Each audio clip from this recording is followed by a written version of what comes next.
ایک ایسی وادی جو جنوں، پریوں، بھوتوں، دیو اور عجیب الخلقت مخلوق کے متعلق جانی جاتی ہے۔ ایسا پہاڑ جہاں ہمیشہ اندھیرا رہتا ہے، چاند سورج کی روشنی وہاں کبھی نہیں پہنچتی۔ وہ وادی جہاں آج تک کوئی شخص نہیں پہنچ سکا۔ کیا یہ وادی جنوں کا دیس ہے یا کسی اور دنیا میں جانے کا کوئی پر اسرار راستہ؟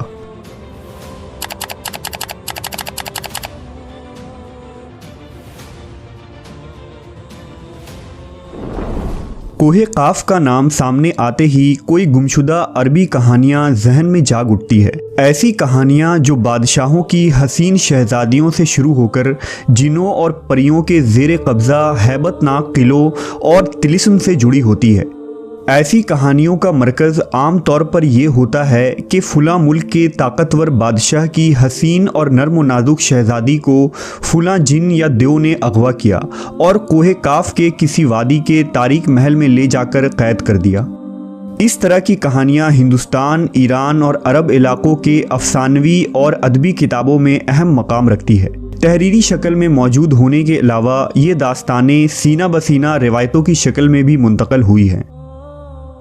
جبل قاف یا کوہ قاف مشرقی وسطیٰ اور عربوں کے مشہور افسانوں میں ایک افسانوی پہاڑی سلسلے کا نام ہے۔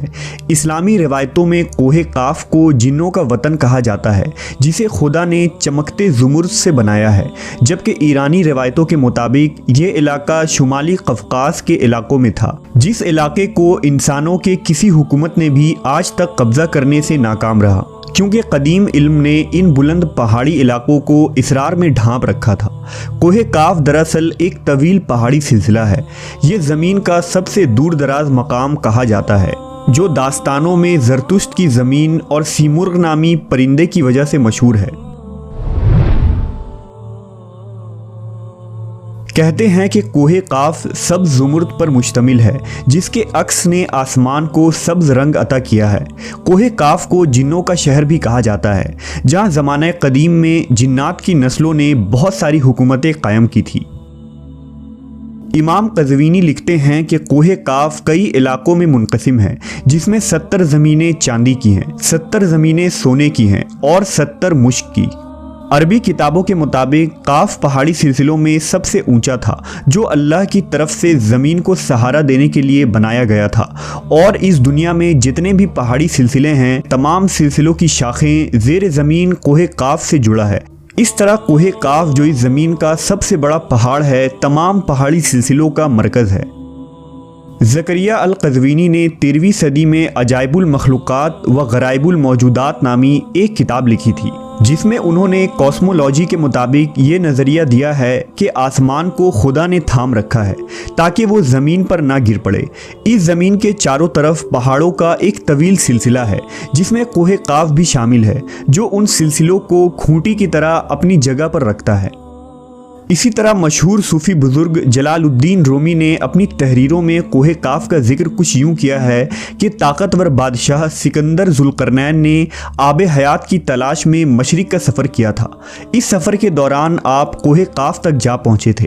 جب آپ کوہ قاف پہنچے تو آپ نے دیکھا کہ وہاں فرشتہ اسرافیل قیامت کے دن سور پھونکنے کا انتظار کر رہے ہیں۔ کوہ قاف اور اس میں آباد مخلوقات کے متعلق ایک اور روایت بیان کی جاتی ہے کہ حضرت ابن عباس فرماتے ہیں کہ رسول اللہ صلی اللہ علیہ وسلم ہمارے پاس تشریف لائے جبکہ ہم مسجد نبوی میں حلقہ بنا کر بیٹھے ہوئے تھے۔ ہمیں آپ صلی اللہ علیہ وسلم نے فرمایا، کیا کر رہے ہو؟ ہم نے عرض کیا، ہم سورج کے متعلق غور کر رہے ہیں کہ وہ کیسے طلوع ہوتا ہے اور کیسے غروب ہوتا ہے۔ فرمایا، تم نے اچھا کیا، اس طرح سے مخلوق میں فکر کرو، خالق میں فکر نہ کرنا، کیونکہ اللہ جس کے لیے جو چاہتا ہے پیدا کرتا ہے۔ تم اس سے تعجب کرو کہ کوہ قاف سے آگے 7 سمندر ہیں، ہر سمندر 500 سال سفر کرنے کے برابر طویل ہے، اور اس کے آگے 7 زمینیں بھی ہیں جن کا نور ان کے باسیوں کے لیے چمکتا ہے۔ اس کوہ قاف کے آگے 70,000 مخلوقات ہیں جو اڑتی ہیں، ان کو پرندوں کی شکل میں پیدا کیا گیا ہے۔ یہ مخلوق اور ان کا بچہ پیدا ہوتے ہی ہوا میں اڑنے لگتے ہیں۔ یہ اپنی تسبیح کی ادائیگی میں ذرہ برابر وقفہ نہیں کرتے۔ ان کا کھانا بھی ہوا ہے، ان کا پینا بھی ہوا ہے، ان کا لباس بھی ہوا ہے، ان کے برتن بھی ہوا کے ہیں۔ وہ یہ نہیں جانتے کہ اللہ نے حضرت آدم کو پیدا کیا ہے، اور نہ ابلیس کو جانتے ہیں، اور نہ ہی ابلیس کی اولاد کو جانتے ہیں۔ اللہ نے کوہ کاف کو دنیا کے گرد تخلیق کیا ہے۔ یہ تمام دنیا اس پہاڑ کے درمیان میں ایسے موجود ہے جیسے ایک انگلی میں انگوٹھی۔ کوئی انسان وہاں پہنچ نہیں سکتا ہے، کیونکہ وہاں پہنچنے تک 4 مہینے اندھیرے سے گزرنا پڑے گا۔ یہ وہ پہاڑ ہے جہاں کوئی سورج نہیں، کوئی چاند نہیں۔ یہاں تک کہ یہ لوگ چاند و سورج کے بارے میں بھی نہیں جانتے کہ اللہ نے چاند اور سورج بھی تخلیق کی ہے۔ جو روشنی ان تک پہنچتی ہے وہ کاف پہاڑ کی روشنی ہے، اور وہاں موجود لوگ جڑی بوٹیاں کھاتے ہیں، اور ان کے بدن پر کوئی کپڑا نہیں ہوتا۔ صحابہ نے پوچھا، یا رسول اللہ، کیا وہ لوگ فرشتے ہیں؟ آپ نے ارشاد فرمایا، نہیں، وہ فرشتے نہیں، لیکن اللہ سے ان کی فرما برداری بالکل فرشتے کی طرح ہے۔ پھر آپ نے فرمایا کہ معراج کی رات ان کی ملاقات کوہ کاف کے لوگوں سے ہوئی تھی، اور وہاں کے لوگوں نے آپ صلی اللہ علیہ وسلم کی دعوت کو قبول کیا اور وہ مسلمان ہو گئے۔ صوفیہ کرام کے نزدیک دراصل کوہ کاف اس زمین میں موجود کوئی پہاڑ نہیں، بلکہ کوہ کاف سے مراد عالم مثال میں واقع وہ پہاڑی سلسلہ ہے جو بذریعہ کشف اولیاء کرام کے مشاہدے میں آتے ہیں۔ جیسا کہ خواجہ فرید الدین عطار جیسے صوفیہ نے اس تصور کا مشاہدہ کیا ہے۔ طریقت میں کوہ کاف کو شعور کا ایک دائرہ اور مرید کا حد سمجھا جاتا ہے، جسے پا کر بندہ فنا فی اللہ کے درجے تک پہنچ جاتا ہے۔ بہت سارے لوگوں کا یہ ماننا ہے کہ یہ لفظ کاف کسی چیز کی مرکز کو ظاہر کرتا ہے، اور یہ لفظ اتنا مقدس ہے کہ قرآن میں پوری ایک سورہ کا نام سورہ قاف ہے، جو اس کوہ کاف پہاڑ کی طرف اشارہ کرتا ہے۔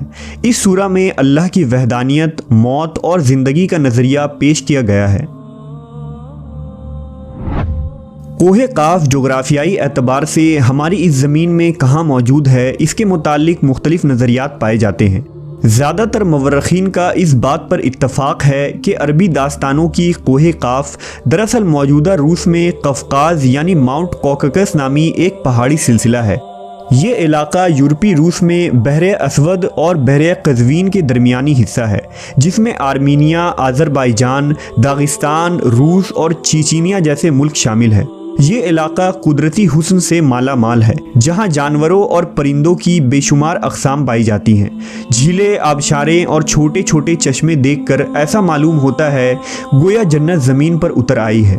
یہاں انسانی آبادی بہت ہی کم ہے۔ یہ پہاڑی سلسلہ ایشیا کو یورپ سے جدا کرتا ہے۔ اگر کوہ کاف کو خلائی سیٹلائٹ سے دیکھا جائے تو یہ علاقہ سفید پٹی جیسا نظر آتا ہے، جبکہ بعض محققین کا خیال ہے کہ کوہ کاف انٹارکٹیکا کے ان ویران اور برفیلے علاقے میں موجود ہے جو ہمیشہ بادلوں اور اندھیروں سے ڈھکا ہوتا ہے، جبکہ کچھ لوگ قدیم دور کے اٹلانٹس سٹی کو ہی کوہ کاف قرار دیتے ہیں، جو کسی بڑے عذاب کی وجہ سے تباہ ہو چکا ہے۔ جدید فزکس کی نئی دریافت یعنی ڈائمینشنز بھی کوہ کاف کو سمجھنے میں آسانی پیدا کر سکتی ہے۔ دراصل فزکس کی جدید تحقیق کے مطابق ہماری اس کائنات میں کل 11 ڈائمینشنز وجود رکھتے ہیں، جبکہ ہم انسان صرف 3 یا 4 ڈائمینشنز میں زندگی گزار رہے ہیں، کیونکہ ہم ٹائم اور اسپیس کے قید میں زندگی گزارتے ہیں۔ ان مزید 6 ڈائمینشنز میں کتنے ستارے، سیارے اور دنیا آباد ہیں، اس کا علم صرف اللہ تبارک و تعالیٰ کو ہی ہے۔ محققین کے مطابق ارواح کی دنیا، عالم برزخ اور جنت و جہنم انہی ڈائمینشنز میں موجود ہیں جن میں انسان موت کے بعد داخل ہوتا ہے۔ ممکن ہے کہ کوہ کاف بھی انہی 11 ڈائمینشنز میں سے کسی ایک ڈائمینشن میں موجود ہو۔